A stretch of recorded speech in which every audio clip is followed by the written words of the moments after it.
Buenas noches, queridos estudiantes, les saluda la maestra Gloria Rugel Seminario para darles la bienvenida e invitarlos en esta ocasión a observar un video sobre el horizonte temprano, la cultura chavín, el primer momento en el cual el mundo panandino se unificó alrededor de un gran centro religioso, expresando el elevado poder de la clase sacerdotal en el mundo prehispánico. Observemos el video para poder resolver el reto planteado esta semana. Muchas gracias, estudiantes.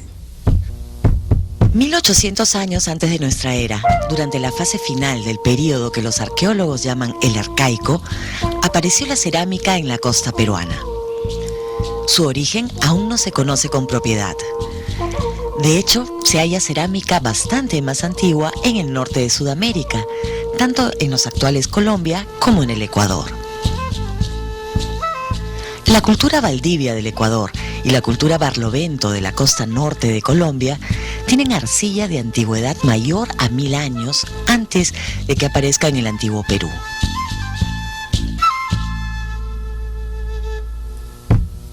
La cerámica es un producto de despoblación, no es un producto original de los Andes centrales, ¿no? La cerámica viene del norte, probablemente Puerto Hormiga, Machalilla, o sea, Colombia, Ecuador, ¿no? El íntegro del Perú antiguo.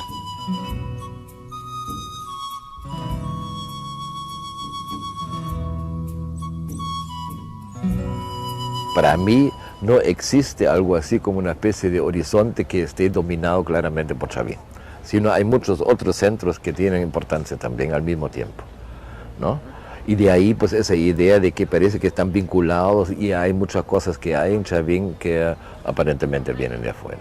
Hay una gran diversidad de procesos locales, todos ellos vinculados, sin embargo, dentro de un proyecto de articulación interlocal, interregional, que es la única forma en la que en el Perú estas cosas pueden funcionar, ¿no? Entonces hay en los valles de la costa norte, en los valles de Lima, en toda la región de Ancash, etc., formas locales de esto que le llamamos chavín. Y le llamamos chavín porque obviamente hacia fines del segundo milenio, Chavín era, comienzos del primer milenio antes de la era cristiana, era, qué sé yo, la Roma de este territorio, una zona importantísima el sitio. Pero no fue una capital política, que es lo que se pensó en un momento determinado.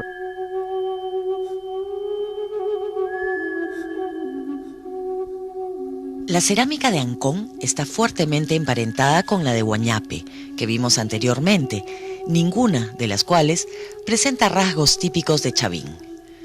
Ancón es claramente una fase de la cerámica más avanzada que Huañape, porque la arcilla ya se decora finamente con motivos geométricos y abstractos. Por su parte, en Huañape se ha descubierto un edificio ceremonial muy sencillo, donde se haya enterrado un grupo de llamas, hecho que sugiere que, a esa época, ya se domesticaban camélidos en la costa peruana. En esta misma fase del inicio del formativo pertenece la cerámica de San Bartolo y la famosa pieza llamada La Venus de Curayacu, que se halla en el Museo del Louvre en París. Esa cerámica plantea un nuevo problema, porque pese a su antigüedad, es muy desarrollada técnicamente. La decoración ya incluye pintura roja en bandas verticales sobre un fondo claro. Nuevamente, parece asociada a cerámica de otro sitio ecuatoriano. En el centro mismo del edificio del templo de Chavín, en una galería, se halla clavada una escultura de piedra llamada El Lanzón, porque, en efecto, tiene la forma de una gigantesca punta de lanza. Esta piedra tiene grabada a un personaje felínico antropomórfico, con los dedos de los pies y las manos terminados en garras. La cara parece de felino y los cabellos se transforman en serpientes, mientras que los ojos tienen las pupilas mirando hacia arriba, que diría que está en contacto visual con las alturas. Es un dios fiero, porque, como bien lo señala Julio Cetello, su hocico es agestado y duro, imprimiéndole el gesto irritado y feroz de las fieras cuando atacan. el cocodrilo es un personaje importantísimo en la iconografía chavín, no el caimán, pero el cocodrilo. Está asociado al agua, está asociado a la lluvia, está asociado a una cosa que los peruanos querían muchísimo, que eran las conchas Spondylus. Las conchas Spondylus son instrumentos de medición del tiempo, no son cosas bonitas, son instrumentos de medición. El muyu famoso, los sacerdotes lo buscaban porque gracias al muyu ellos podían saber, por ejemplo, cuál era la calidad y magnitud del niño este año. Hace unos años, en las excavaciones de John Rick, en la galería llamada de las Caracolas, se encontró un conjunto espectacular de caracolas modificadas para convertirse en instrumentos musicales, ¿no? Lo que conocemos como pututos. Entonces eso también es fantástico porque encontramos prácticamente los instrumentos musicales de una orquesta de cámara, llamémoslo figurativamente, de Chavín.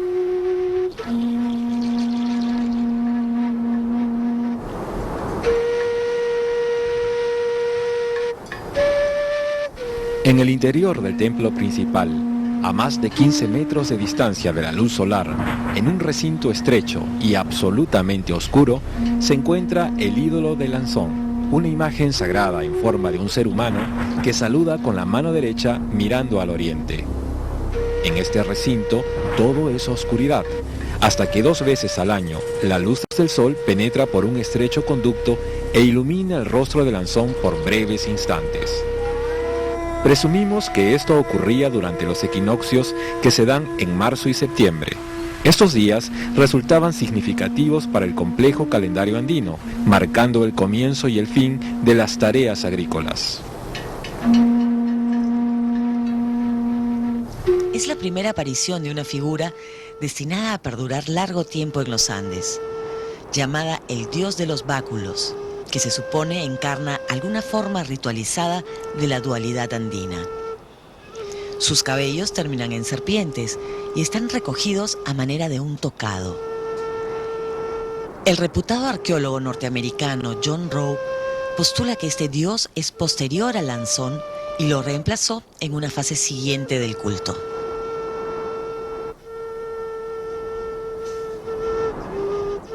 Parece que esa es una divinidad sureña que llega a Chavín con los peregrinos del sur. El dios de los báculos parece ser un viejo dios sureño. Entonces su existencia en Pucara, en Tiahuanaco o en Cusco se ha encontrado la cabeza de este personaje, se ha encontrado en objetos que datan de 1000 años, 1200 años antes de Cristo, en la fase Marcavalle. Eso es más o menos contemporáneo con Chavín de esa época. Y desde luego ya existía en Paracas, cada vez más vamos encontrando esto. Es un personaje que está muy asociado al algodón, tiene mucho que ver con los báculos, son ramas de algodón en los personajes que se encontraron en Carwa. En fin, hay toda una serie de indicadores de que estamos hablando de dioses que no todos se originan en un solo lugar, sino que van viniendo de distintos lugares. Según la cronología hasta ahora aceptada para la litoescultura de Chavín, esta sería una de las representaciones más recientes. Muestra un ser antropomorfo, parado sobre sus 2 pies, y que tiene sostenido en cada mano una especie de báculo ramificado. Encima de la cabeza tiene un alto penacho o tocado, que muchos interpretan como parte de un adorno emplumado que podría haber cubierto su espalda. En Pucará, cerca del lago Titicaca, hay un personaje parecido, que en efecto tiene alas como un manto o una gran ave mítica. El tocado está formado por una serie de cabezas contiguas, con inmensas bocas con colmillos.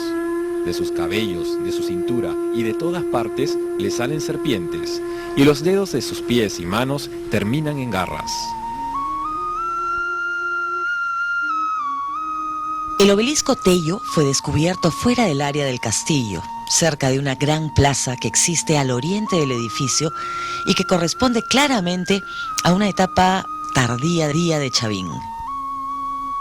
Parece un lagarto o cocodrilo estilizado y no es antropomorfo. En la región Ica se desarrolló la cultura Paracas, que corresponde cronológicamente a Chavín, habiendo recibido su influencia, pero logrando un desarrollo autónomo e independiente. En la cerámica Paracas, algunos diseños son propios de Chavín, pero hay un camino muy marcado hacia la naturalización de los motivos. La alfarería desarrolla un arte figurativo, donde el simbolismo disminuye para triunfar la representación de la naturaleza. Pero Paracas también destaca por sus textiles, los muy célebres mantos que contienen abundantes y muy bien elaborados motivos Chavín. Por ejemplo, la figura de la estela Raimondi se repite en numerosas piezas textiles.